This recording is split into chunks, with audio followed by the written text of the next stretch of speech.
smell it? That smell. The kind of smelly smell. A smelly smell that smells smelly.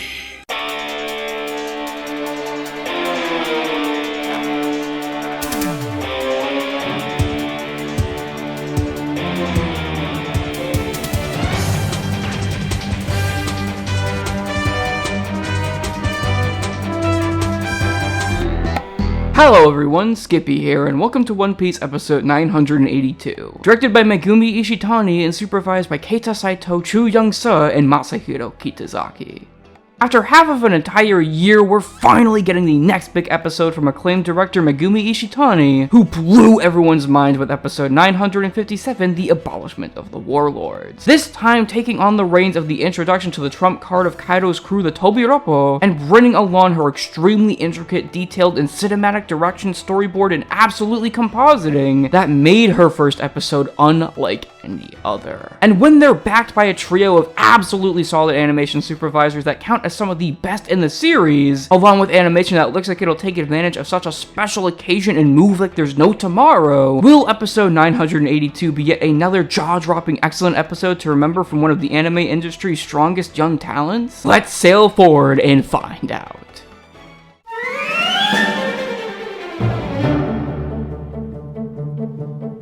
This episode covers a small quarter of page 7 in pages 8 through 16 of chapter 977, except with some original action, and half of page 10 in pages 11 through 15 of chapter 978. And we're finally already getting to see the expert restructuring of content that's going to happen this section in a massive way, I feel. Because on top of just adding in more Straw Hat action and placing it as Keen and Co find them instead, this episode largely keeps the Torii Gate and Onigashima sections completely separate, including Denjiro telling them all about it as if it's part of the plan instead of freaking out about it and then telling them when they notice the Straw Hat ship is gone. And takes an assortment of pages from different chapters to make it all feel cohesive and focused on one area for a specific time, and not randomly jumping around to differing locales like Oda has done. Placing the Queen musical number directly after the Tobiroppo arrive instead of the very next chapter, and letting the Straw Hat stuff that takes place before they arrive on Onigashima bookend it, to build up to the arrival that's ever so inching closer and to allow some time for more Straw Hat interactions that I adore and surprisingly don't even feel like filler, because they're baked into the canon content so well that it just feels right at home. Showing just how well Ishitani and the staff know these characters by including stuff like Sanji and Zoro bickering off screen at one point, and including Luffy's random bursts of saying that we don't get to see often but are very much a part of him as a whole. It's a very well put together and consistently woven narrative this way, and it helps it all flow much better with the help of Ishitani as expected, making everything larger than life even compared to what Oda's pen produced. With some points making you remember, oh yeah, I'm watching an anime and not a movie. I know some people may end up being upset that they decided to show Yamato outright when Kaido mentions him, instead of just letting the plot progress as it normally does and letting him appear far later on. But I felt like it was a nicely done cutaway no matter all that, and them still being masked really did help still keep the mystery extremely intact. It's all in all just what I both wanted and expected from this part of the arc and this episode as a whole. And if they can keep this up in the very near future, Onigashima will be a lot more tolerable as an overall experience in the anime compared to the source material.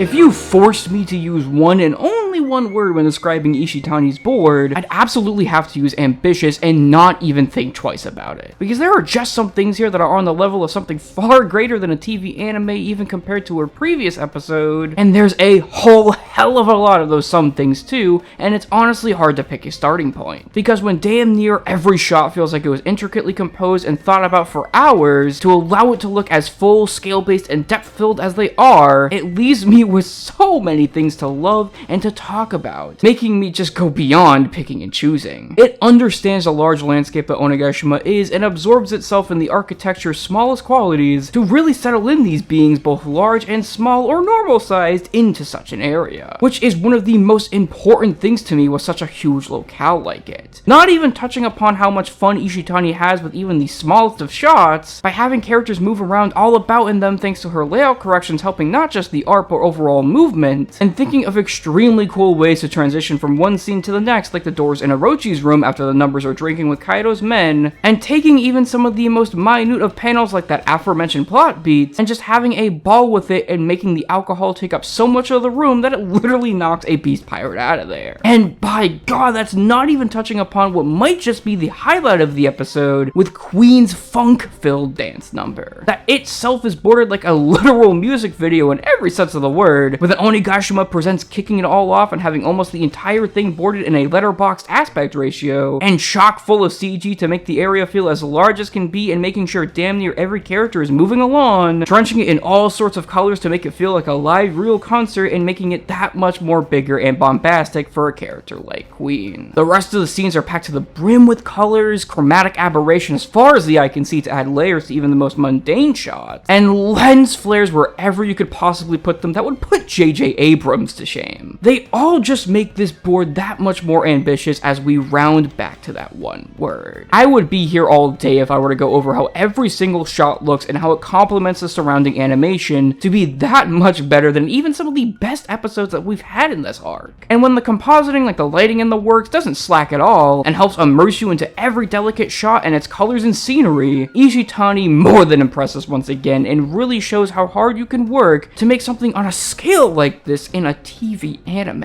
It's large, it's theatrical, and sure, the A part may not have as much of it as the B part does, but does that even matter when that still looks great as well? Not a damn chance in hell.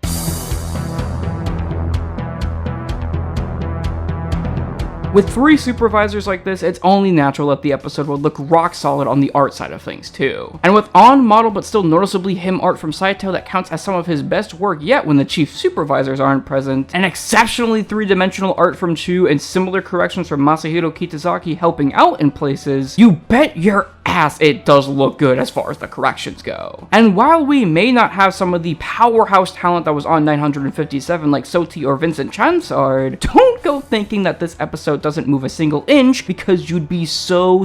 very wrong about that. As both Chu and his friends over at Chinese studios Mind on Ega, Speed Snail Animation, and more do their absolute best to pepper this episode with extremely lively character acting that brings heart and soul to stuff like Ulti's anger-filled tirade among many other scenes, and short but sweet action that takes advantage of the board is given to look absurdly new and interesting, while packing that same punch that we expect from such a thing this arc with effects and smoke galore. Producing some of the best work that his friend's studio has delivered that easily surpasses their work on 972, and showing just how far Chu can go to make his favorite character Queen and his adoring fans lively as all hell, with smears like you wouldn't believe. There's almost never a dull moment with the visuals in place here, and no more is that apparent than when my friend Jackie Suwaki makes his appearance after 966 and 972 to pack so much life into the Straw Hats just preparing a simple toast. That takes both weight and inertia into consideration, producing so much secondary animation with stuff like hair and fabric that is probably the most lively this lovable band of geeks has looked in a while, and shows just how much character acting truly matters in my opinion, along with, the entire rest of the episode of course. And with help from all different ends of the world for second key animation, with my friends Juresi and Glass helping out on this cut, along with veterans Kenshi Yokoyama and Masahiro Shimanuki, 982 took a lot of work, and some of it went up to even the last minute, but you can truly tell that it's a labor of love. From the fantastic adaptation all the way down to the storyboard and animation accompanying it, this episode is something that shouldn't even be possible on weekly TV anime, but yet it is. Ishitani knocked it out of the park once again in so many different ways that I can't even begin to describe, and showed just more than ever how much nurturing young talent goes a long way in producing a great episode that will stand as one of the best in the series bar none, and will be remembered for years and years to come. To Ishitani and everyone on the staff, thank you. It was a great experience watching this episode, and I can't wait for what else Ishitani can pull out of her creative mind whenever her next episode comes around. In the meantime, though, we'll be looking towards next week's episode 983 that honestly doesn't look all that bad compared to this episode. Sure, it looks a lot more normal for the anime, but Toshio Deguchi's corrections don't look offensive whatsoever, and Studio Gut's own Shingo Fujisaki's corrections feature that same kind of line work-centric and slightly realistic look, so they look extremely solid as well. With Yutaka Nakashima's board also looking like it's going to be as vibrant as ever, which will definitely leave director Nanami Michibata to expand on it in several places, next week's episode will definitely be a fun one instead of an immediate disappointment following this triumphant achievement. Anyways guys, that's it for now. I'm Skippy, and I've considered going into hibernation for the next 6 months till the next Ishitani episode.